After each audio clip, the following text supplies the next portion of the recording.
Gracias, Miguel, por la presentación. Y gracias también por la invitación. Realmente felicito a los organizadores de este congreso. ¿Sí se oye? No. ¿Un saltito? Ah, ok.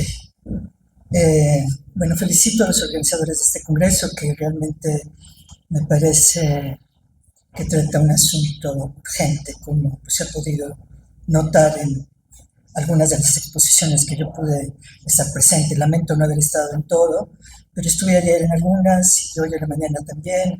Eh, y, y bueno, yo realmente de lo que voy a decir, pues ya se ha dicho de mejores maneras en estas jornadas, pero, pero igual lo voy a decir y lo voy a leer para que me dé tiempo, porque si lo platico, entonces no puedo tardar las horas. Yo me voy a referir a lo que se puede observar como una estrategia discursiva perversa de algunos representantes de las derechas, de las que ya se ha hablado muchísimo, estrategia mediante la cual se construyen subjetividades específicas, convenientes y compatibles con los grupos que representan, que suelen ser los que buscan beneficiarse de los recursos nacionales. La estrategia a la que me refiero es amplia y compleja. Está compuesta por varios elementos, algunos de los cuales son la distorsión de la realidad, en las afamadas cadenas de mentiras o fake news, la apropiación de términos para resignificarlos o volverlos objetos de burla para destruirlos. Me voy a referir sobre todo a la apropiación de términos para resignificarlos, para después hacer algunos comentarios generales. Los términos en los que me detendré son el de la transgresión y el de la libertad, resignificados por la derecha. En ausencia de proyectos políticos, o como decía el profesor que me antecedió, también de proyectos, en ausencia de proyectos políticos, que es lo que escasea a veces en las derechas, estas corrientes tienen que llamar la atención y escandalizar al incauto, arrogándose una actitud cuasi heroica y transgresora. Es en este sentido en el que yo veo inicia el proceso perverso de esta estrategia. Digo perverso en el sentido etimológico de perversus, que es voltear completamente. Algo perverso es aquello que ha sido completamente volteado, corrompido, desviado de su curso o estado natural. En un tiempo, las vanguardias estéticas se guiaban por la fórmula Epatel-Bourgeois, que, como dicen Gago y Giorgi, hizo de la transgresión un mecanismo para sacudir subjetividades dóciles y disciplinadas a las convenciones del sistema. Lo que ahora ocurre es lo contrario. Se trata de escandalizar a los demócratas. Al escandalizar, se apropian de la transgresión, que es un valor que tiene prestigio emancipatorio y que se fija sobre todo para referirse a quienes van en contra del orden establecido que defiende privilegios.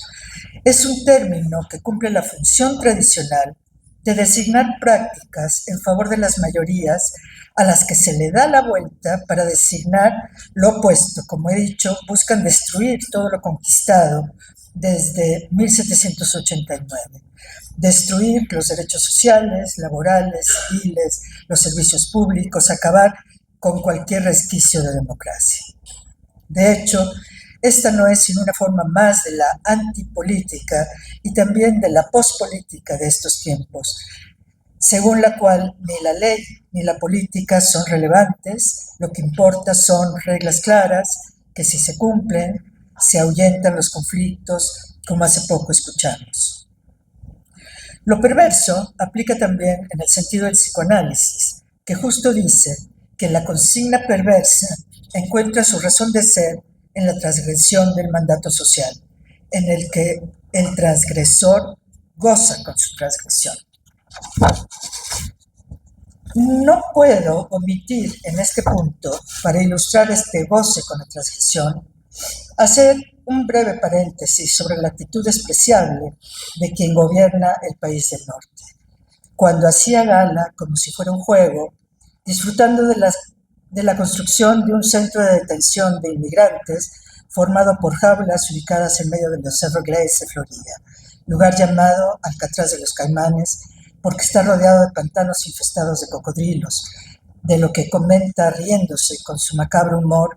Dice que no querría correr por los Everglades por mucho tiempo y que cualquiera que intentara hacerlo se encontraría con muchos policías en forma de caimanes. La compulsión a la transgresión de derecha abarca dos dimensiones, la jurídica y la política. Desde la perspectiva jurídica es importante señalar el hecho de que deja de ser relevante tener órdenes judiciales en contra para ser votados y elegidos. Desde 73 hasta que fue elegido presidente en 2016, Donald Trump y sus empresas estuvieron involucrados en más de 4,000 casos legales en tribunales federales y estatales de Estados Unidos.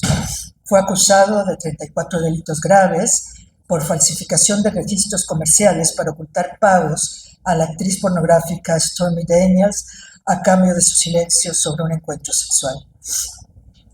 El presidente Milei, por su parte, enfrenta diversos frentes judiciales. El más escandaloso es el de las acusaciones por negocios de criptomonedas, igual que su hermana, quien pide comisiones en la compra de productos para los discapacitados. ¿Y qué decir de nuestros ejemplares domésticos? Para no ir lejos y ver solamente al recientemente autodestapado, el Grupo Salinas de Ricardo Salinas Pliego tiene 32 juicios con más de 74,000 millones de pesos en litigio a lo largo de 16 años. A esto se suma lo que atinadamente destaca Benjamín Arditi del caso de Televisión Azteca, que indicó a su audiencia en medio de la pandemia del COVID-19 que no le creyera al gobierno.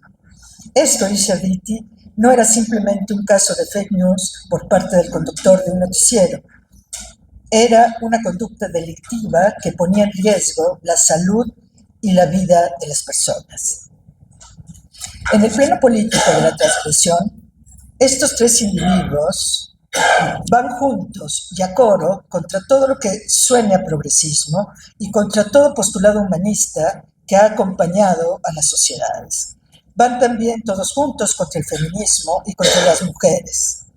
Salinas hace gala de un refinamiento deslumbrante, calificando con insultos a las mujeres que le incomodan, escudándose en la libertad de expresión.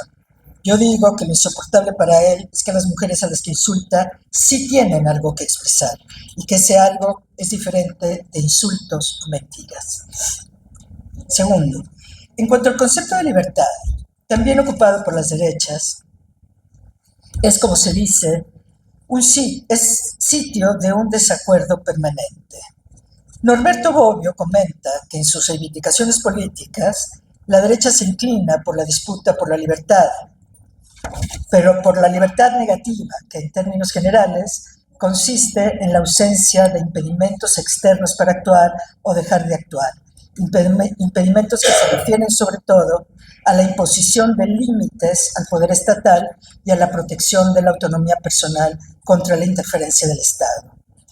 Pero así como la libertad es un sitio de desacuerdo, también es, como se dice, un concepto esencialmente disputado, porque todos, individuos y grupos, quieren la libertad para sí.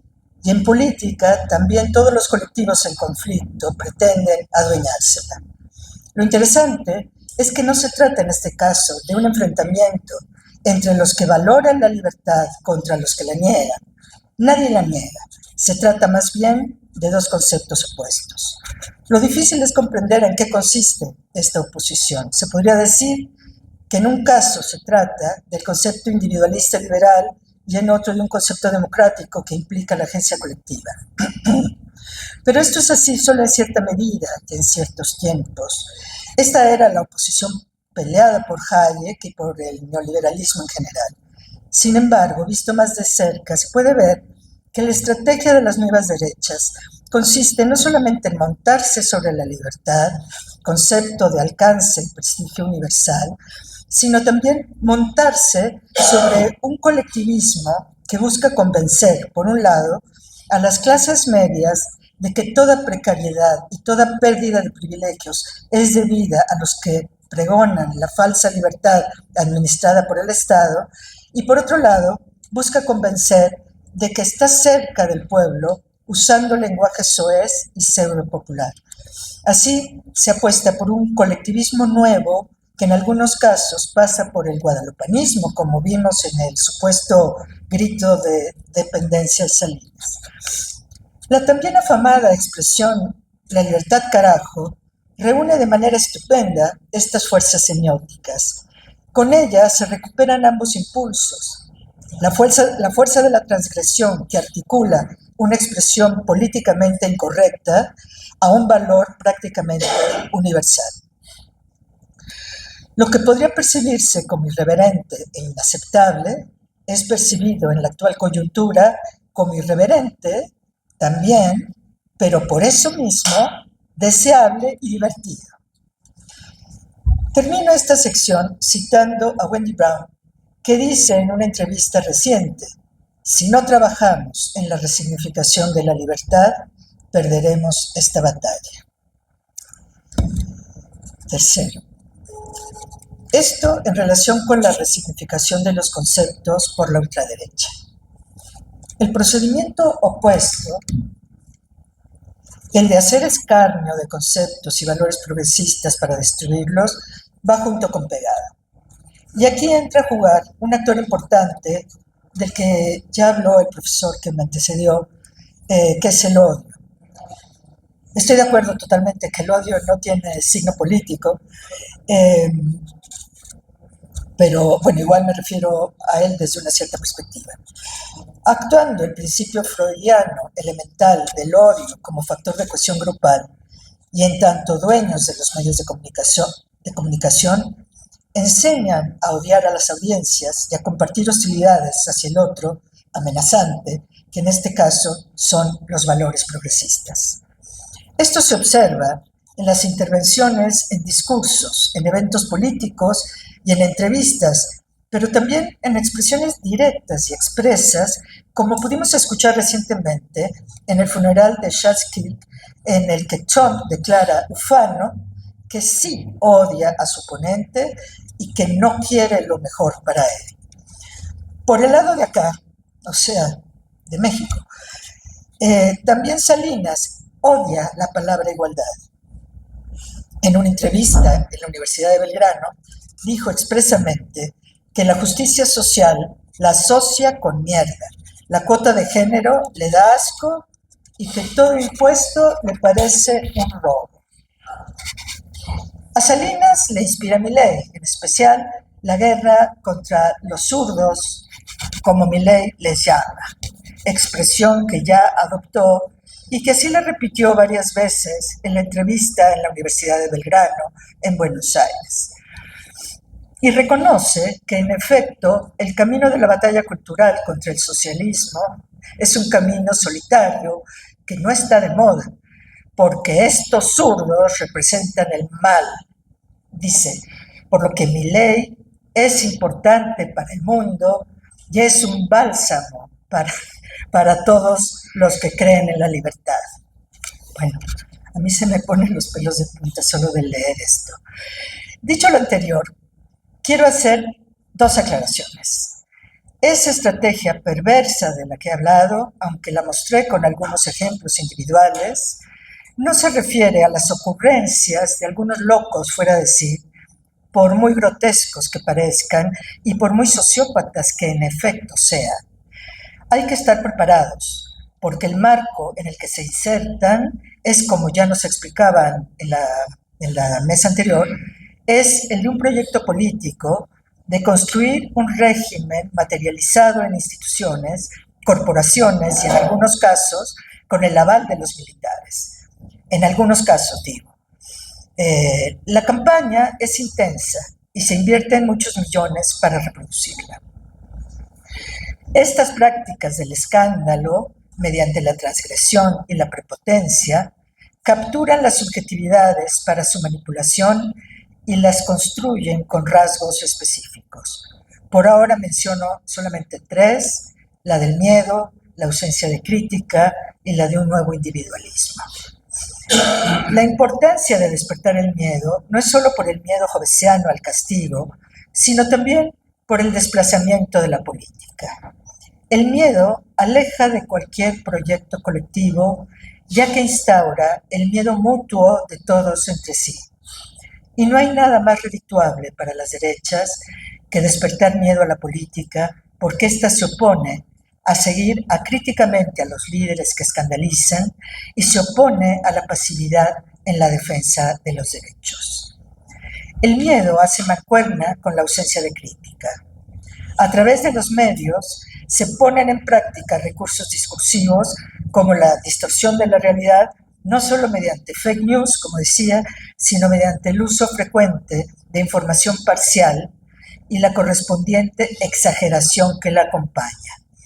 El miedo que se genera mostrando una realidad descompuesta que crea una situación de descrédito tal que la sociedad clame, leí mal, el miedo que se genera muestra una realidad descompuesta que crea una situación de descrédito tal que la sociedad clama por la intervención de gobiernos de mano dura. Decía también que la estrategia perversa de las derechas construye sujetos individualistas. Me refiero a esto no solo en el sentido del individualismo posesivo del que hablaba Macpherson hace 20 años, que se refería a la propiedad de las cosas y del sí mismo, sino del que podría llamarse individualismo tecnodigital, que tiene la gran virtud de captar nuestra atención y fabricar los deseos, logrando con esto dos cuestiones de gran importancia, que son, por un lado, desviar la atención de otras realidades sociales que no ofrecen los mismos esquemas de placer o satisfacción inmediatos, y por otro lado, captura también la capacidad de crítica, la capacidad de práctica política y produce la satisfacción de estar cambiando el mundo. Y todo esto en virtud de los likes en las páginas adecuadas. Así, adormecidos, temerosos y confundiendo la realidad con un like es como nos quieren. Un último comentario ya para terminar. Cuando pensaba en referirme en este trabajo a algunos líderes de ultraderecha, me sentí incómoda y después me di cuenta de que la incomodidad surgía de hablar de estas personas así, como de gente de ultraderecha. Creo yo que los términos derecha, izquierda, ultraderecha y demás, pues finalmente son términos políticos. Y me gusta guardar para la política y lo político un cierto respeto por su práctica y por algunas de sus estrategias. Pero cuando se trata simplemente de hacer negocios, cueste lo que cueste, caiga quien caiga, hasta el genocidio, me parece que ya no se trata de política ni de políticos, sino de delincuentes, como son Trump y Netanyahu. Eso es todo, gracias.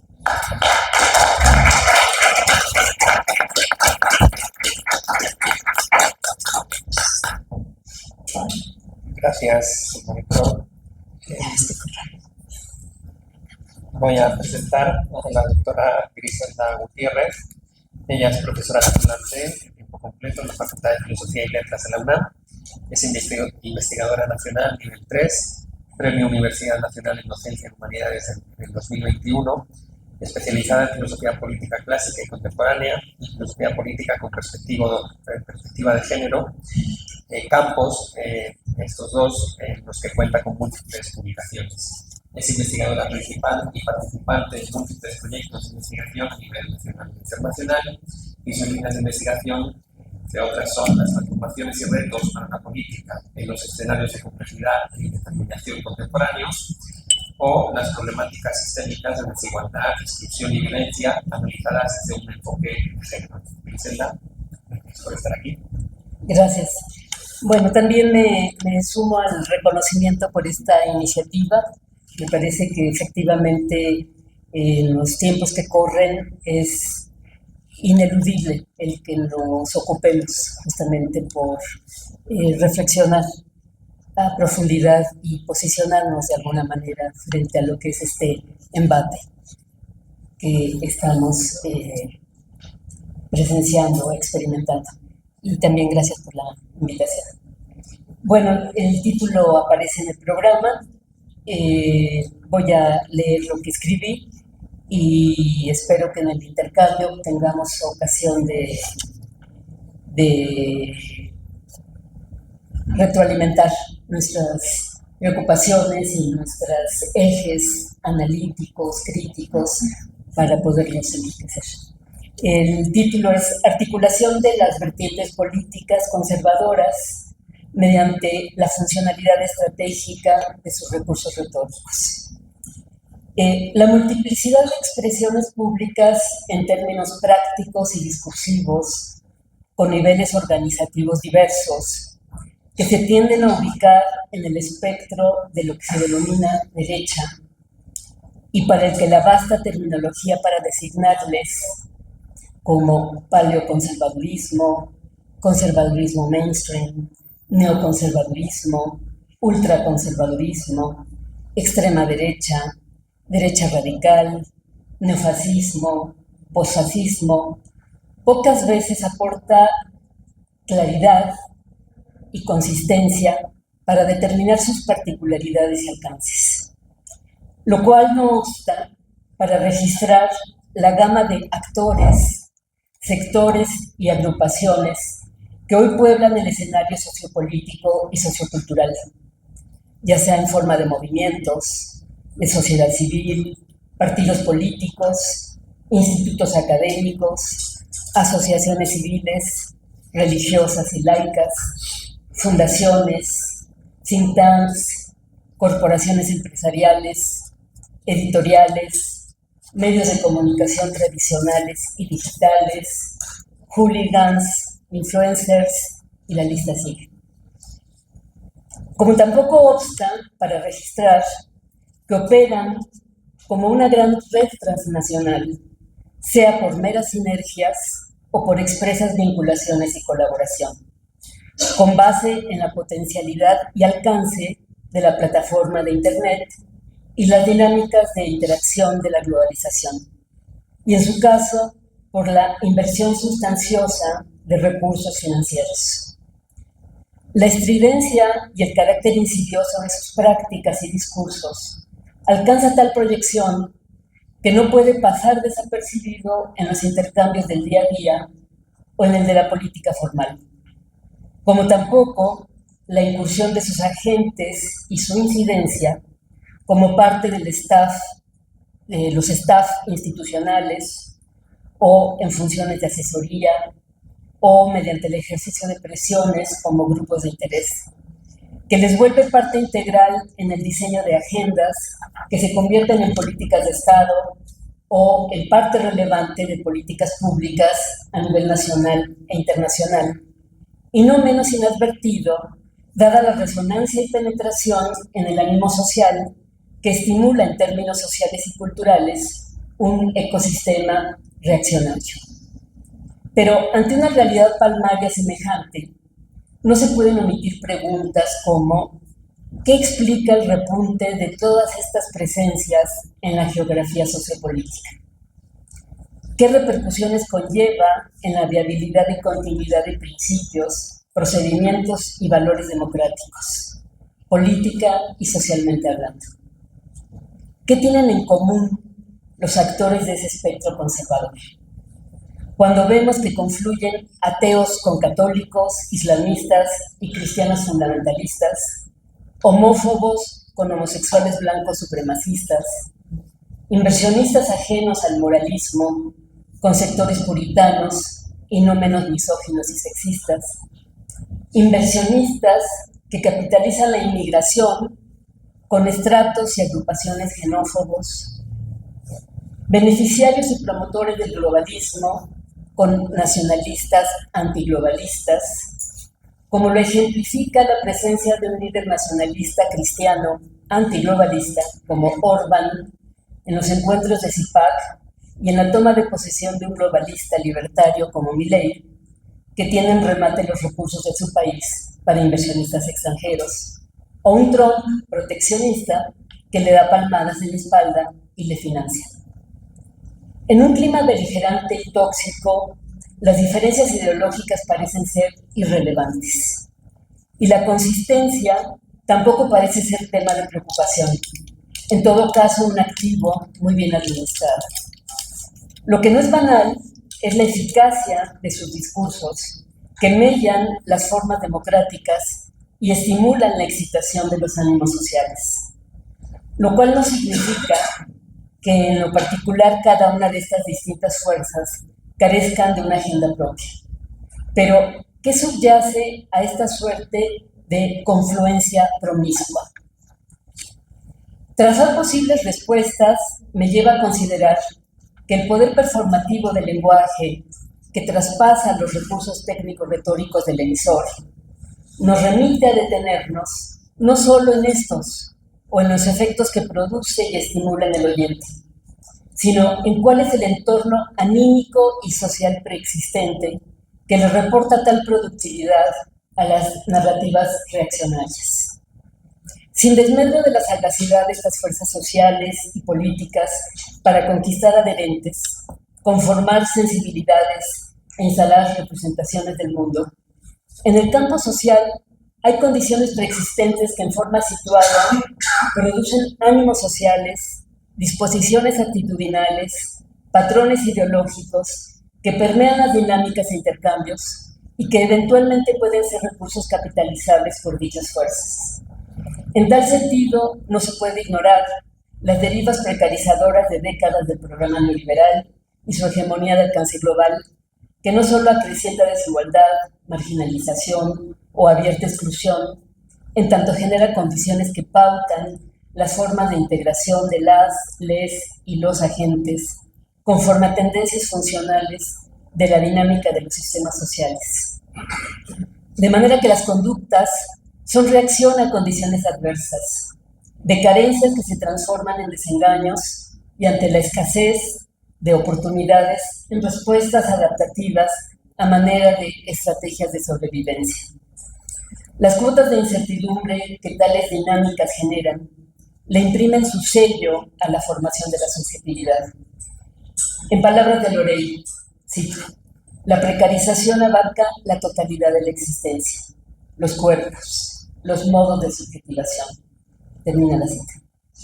El modelo neoliberal globalizado en términos funcionales, a través de la flexibilidad y desregulación, produce fragmentación, precarización e incertidumbre a nivel social.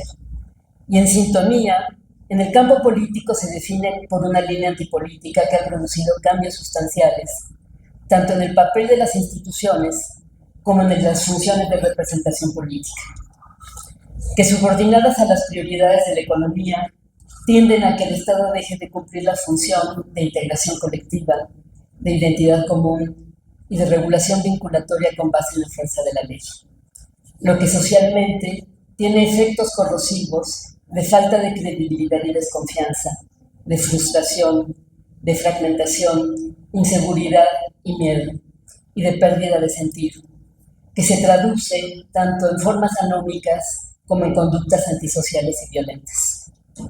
A tono con la tesis de Lorey que caracteriza la gobernanza neoliberal como un régimen de precarización, lejos de equivaler a un mero modelo económico, también se ejerce con base en políticas de regulación y control, cuya materia prima son recursos culturales que se instrumentalizan para jugar con la economía de emociones individuales y colectivas, de manera que las expectativas no cumplidas, dada la precariedad creciente, producen sus secuelas. Si el sentimiento de seguridad, usualmente alimentado por pertenencia, rutinas, cálculos y previsibilidad, hoy falto de sustento, por la celeridad de los cambios y la indeterminación de la lógica de los procesos, no puede menos que generar incertidumbres y miedos que son manejados estratégicamente con fines estabilizadores y de control, que permiten frenar la eventual explosión de frustraciones e inconformidad contra un orden económico-político depredador y excluyente. Amplios estratos sociales quedan expuestos a condiciones desventajosas de inserción o de abierta exclusión, las que experimentan como injusticia, falta de reconocimiento, que provocan desfondamiento de expectativas y desafiliación a la vida colectiva, a las instituciones, a la política. No podemos ignorar este trasfondo cuando presenciamos tendencias individualistas ajenas al sentido de lo colectivo, así como expresiones recurrentes de conductas antisociales e incluso manifestaciones de protesta en que priman expresiones reactivas como destrucción de mobiliario público, bloqueos, despojos, formas confrontacionales, que como síntomas denotan las condiciones estructurales como los factores que estimulan esas expresiones sociales y formas de protesta. Distintos análisis examinan cómo, en palabras de Castell, la vulnerabilidad puede alimentar turbulencias. O en palabras de Solo, la percepción de escasez del recurso seguridad puede generar niveles más elevados de miedo social y niveles más altos de agresividad. Las conductas reactivas ante experiencias de vulnerabilidad, de descalificación social, pueden expresarse en cuotas de insatisfacción, de minusvalía, de depresión, pero también están aquellas que buscan formas compensatorias, cargadas de agresividad, conductas violentas que buscan afirmarse mediante el despojo o líneas de encauzamiento mediante el recurso de la violencia de todo tipo y de distinta envergadura, como una forma de salida al fracaso y la impotencia. Importa insistir en este entorno preexistente en tanto suelo abonado, cuando se pretende diagnosticar el modus operandi de las fuerzas de derecha y los alcances de sus estrategias, recursos y pretendida sagacidad. Como también importa, así sea en forma esquemática, referir algunos meandros del devenir del conservadurismo en las últimas décadas. Al respecto, diversos estudios nos recuerdan que en el curso del auge de impulsos sociales democratizadores y libertarios, como de democratización política de regímenes hasta entonces militarizados y totalitarios, las fuerzas conservadoras que nunca se fueron trabajaban en su reconfiguración. En Latinoamérica, como lo destaca Sonia Correa, se trata de alianzas de larga data, de las que nos ofrece un significativo recuento. Alianzas incluso previas, como los años 70, inspiradas por la consigna anticomunista, de instancias de la derecha religiosa, como la Sociedad Brasileña de la Defensa de la Tradición, la Familia y la Propiedad, con la Heritage Foundation, o de la conformación de un frente como el del movimiento de la mayoría moral en Estados Unidos, impulsado por la crisis de legitimidad gubernamental, en la que, cito a Correa, el Partido Republicano utiliza como recurso el lema de combatir los excesos de la secularización y formas de liberalismo de la sociedad norteamericana. En ese marco temporal, dentro de ese proceso de reorganización, no ha sido menos relevante el encabezado por Alain de Benoit desde el campo laico, inspirador de la Nouvelle Droit y artífice del Grupo de Investigación y Estudios para la Civilización Europea. Uno de los mayores promotores de esta suerte de melange que hoy prima, en que se vale echar mano de fuentes teóricas y corrientes ideológicas de cariz antitético, como ideas anticomunistas, antidemocrático-liberales, para defender ideas ultranacionalistas e incluso neofascistas, para hacerle frente a la izquierda, al progresismo, al liberalismo, al capitalismo. Y en aras de consolidar una estrategia de intervención metapolítica, cuyo objetivo habría sido la construcción de una hegemonía cultural, con el sello de un giro gramsciano de derecha, cuya estrategia es más que la de la acción directa y la competencia por el poder, la de trabajar en el campo ideológico, valerse de recursos culturales para modificar mentalidades y conquistar voluntades. Lograr una hegemonía cultural como condición para impulsar cambios políticos, un aporte de indudable alcance.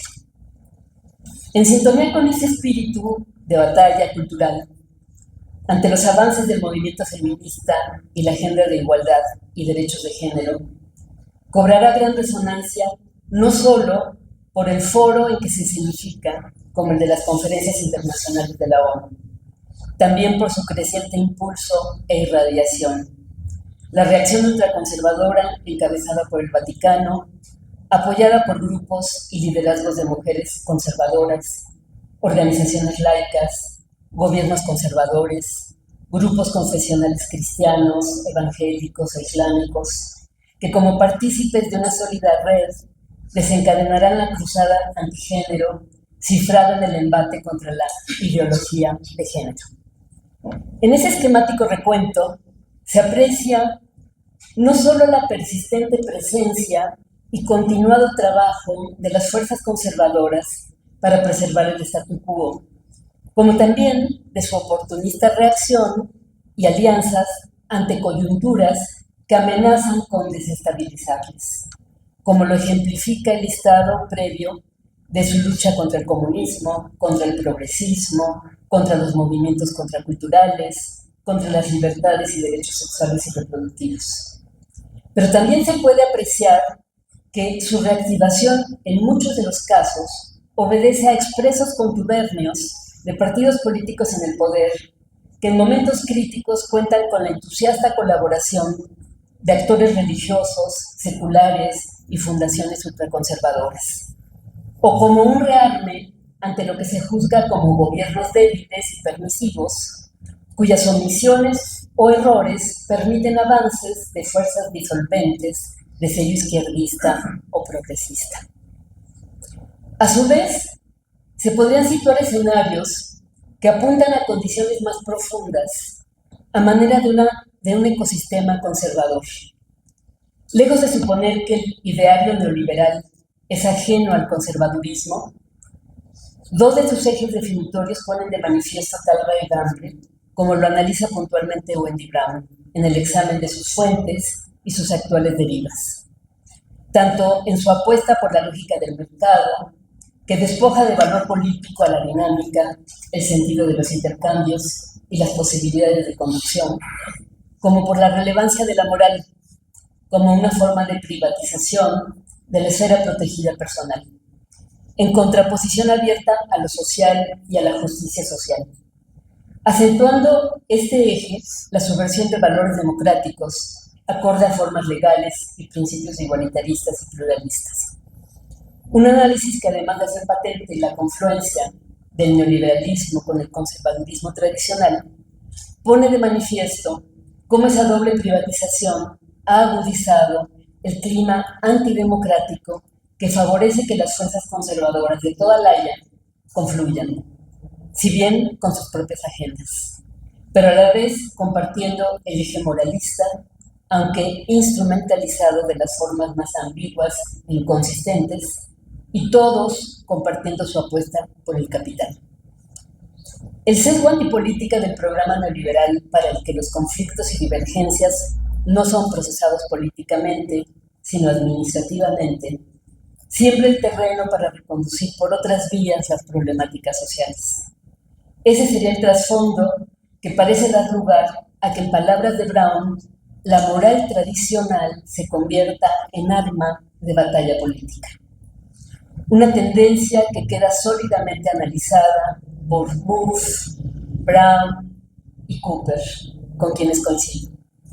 Ya se trate en el plano estrictamente político del desfondamiento del paradigma adversarial a razón de la crisis de la izquierda y la asimilación y abierta colaboración de las políticas socialdemócratas al proyecto neoliberal, que redunda en que partidos y líderes de derecha se presenten como los críticos y la alternativa al establishment, cuyas disputas contra las élites y la de estas contra los derechistas se diriman en descalificaciones de carácter moral, que además de bloquear el encauzamiento político y democrático de las propuestas y diferendos de los contendientes, echan mano de banderas y valores morales no negociables para interpelar los ánimos sociales y lograr adhesiones.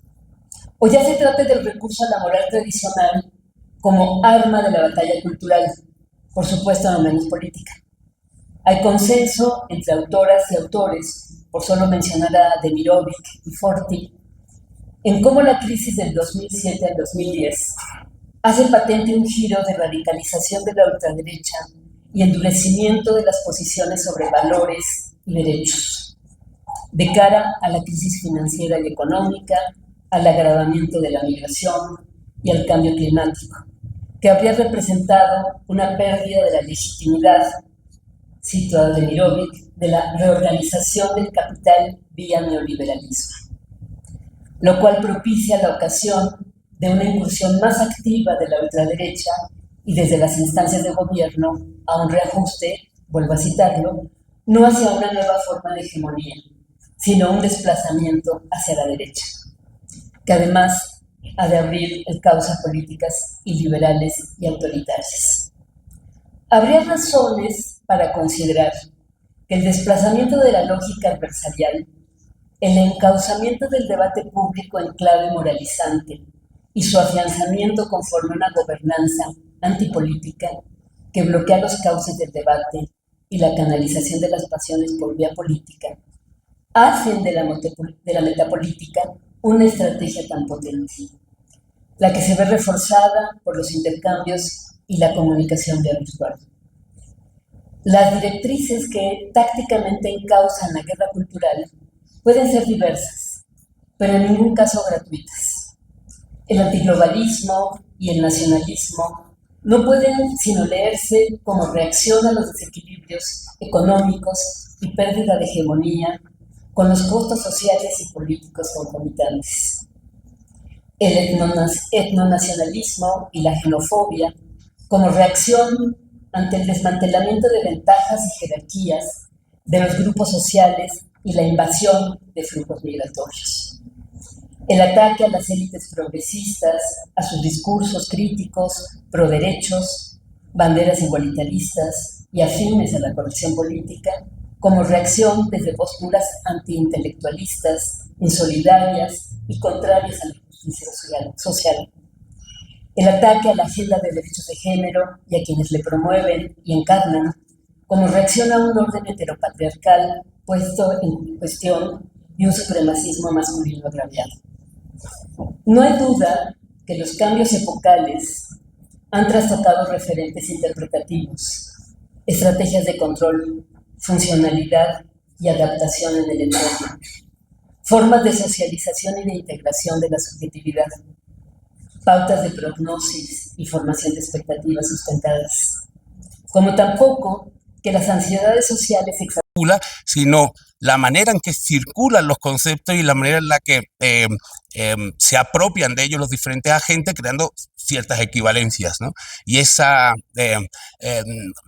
creo que quizás puede que esté más ahí que en uno en específico, ¿no? Bueno, es una reflexión, comparto contigo, no sé qué pienses, ¿no?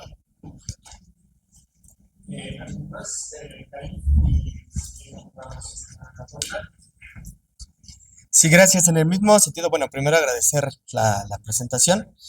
En el mismo sentido, creo que justo habría que hacer un análisis en al menos dos dimensiones, ¿no? Una, que es esta batalla cultural por los significados, en el que a mí también me queda la duda si hay un vaciamiento del significado o hay un cambio de significados, o más bien lo que interesa no es el significado, sino la estrategia política, para qué se utilizan esos argumentos, ¿no?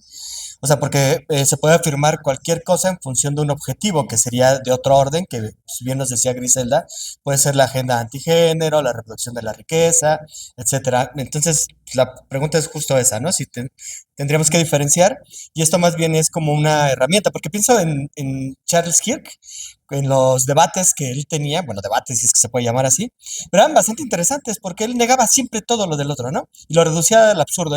No sé, si uno revisa los manuales de argumentación o revisa a Schopenhauer, pues, es la manera en la que uno se sale siempre con la suya, que es eliminar todos los referentes comunes e imponerse por reducción del absurdo del otro, ¿no? Que es bastante interesante. Pero entonces ahí el punto no es el contenido, sino la estrategia política, qué es lo que buscan.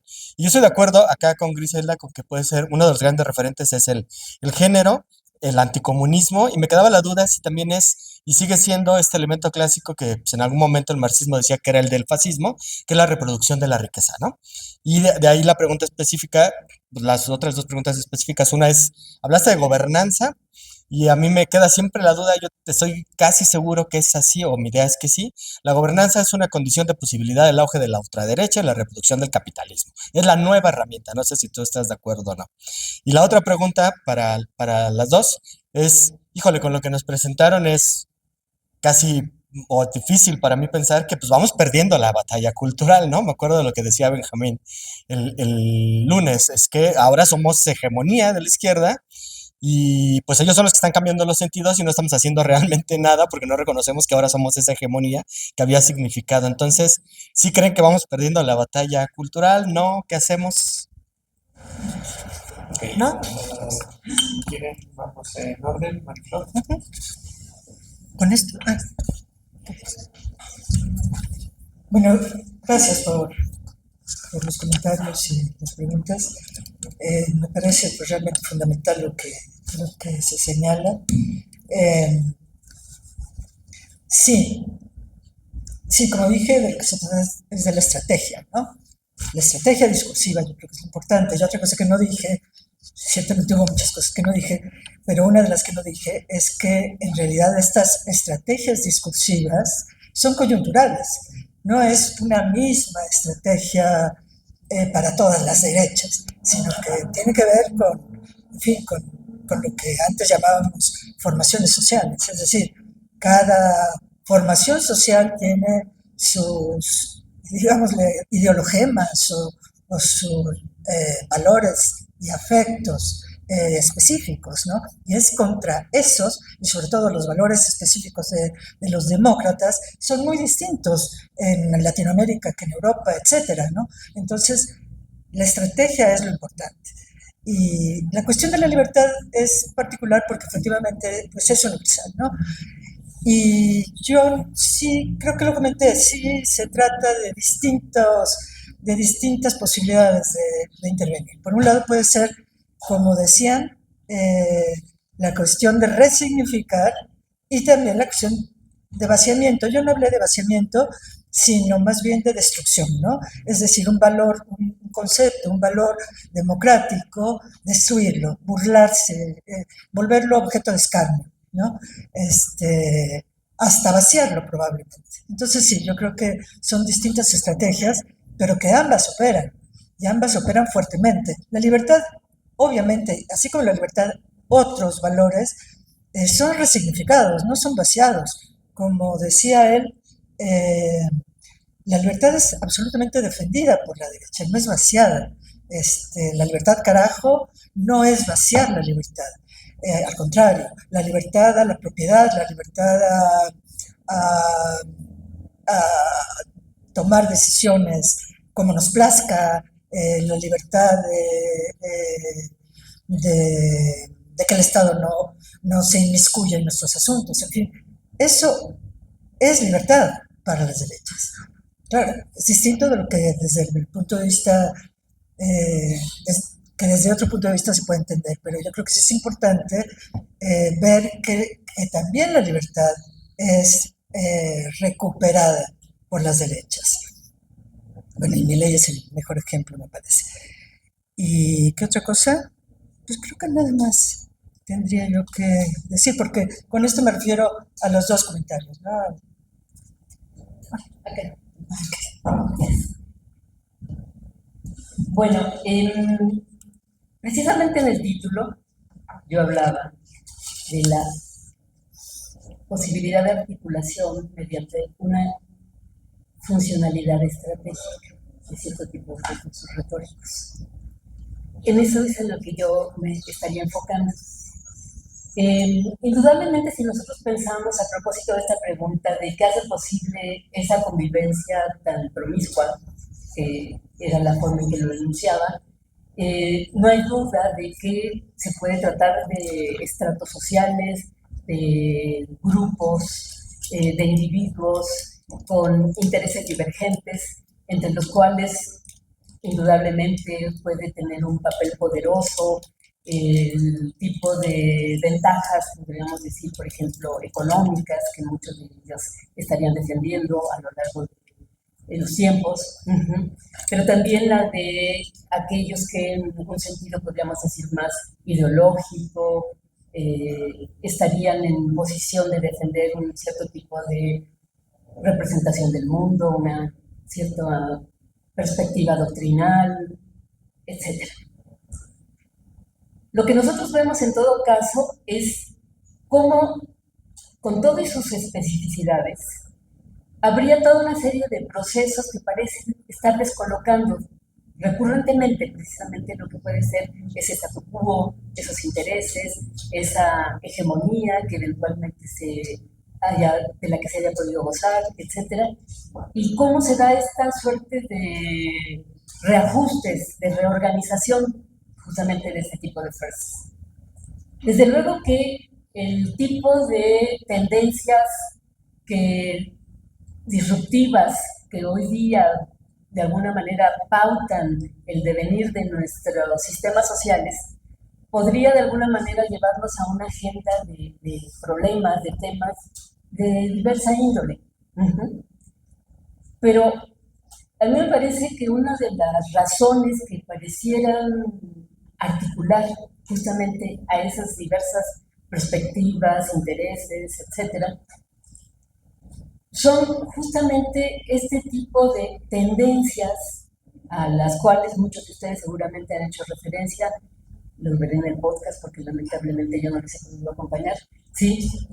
Pero son este tipo de tendencias que parecen ser como privilegiadas dentro de lo que sería nuestro entorno, que en este caso sería como resultante justamente de la antipolítica, esta moralización justamente como eje definidor, podríamos decir, del discurso, de los debates, etc. Y allí, entre los elementos, podríamos decir, potentes que se estarían jugando, es justamente el tipo de potencialidad performativa que puede tener en un determinado momento ese tipo de recurso a la moralización.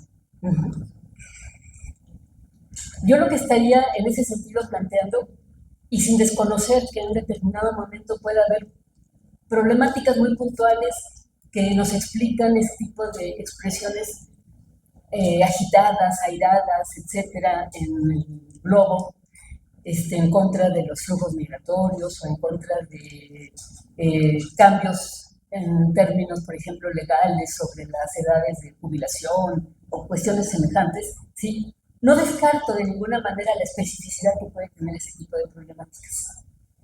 Pero pareciera que dentro de lo que es esta suerte de recurso de incitar pasiones, conseguir adhesiones, este recurso precisamente del núcleo sexo-género tiene esa capacidad no solamente transversal, sino atrapante en determinado momento. A eso es a lo que yo me estaba, la tesis que yo defiendo, ¿no? En todo caso.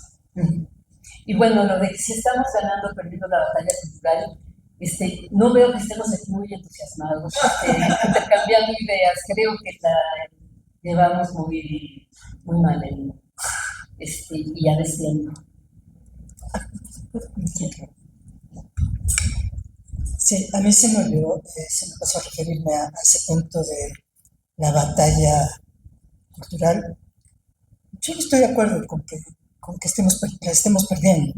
A mí me parece que es que hoy es más complicada que hace 6 meses o que hace un año, sí, pero en eso estamos, ¿no? Estamos en pues en esa guerra, digamos así. Damos paso a otra ronda. Si hubiera comentarios, preguntas, ¿no? ¿Sí? Bueno, pues ya nos vamos. Pues entonces cerramos aquí. Seguiremos la discusión en la siguiente mesa, que el tiempo empieza a las 4, ¿verdad? A las 4, sí. A las 4 nos vemos. Muchas gracias, Griselda. Muchas gracias, doctor.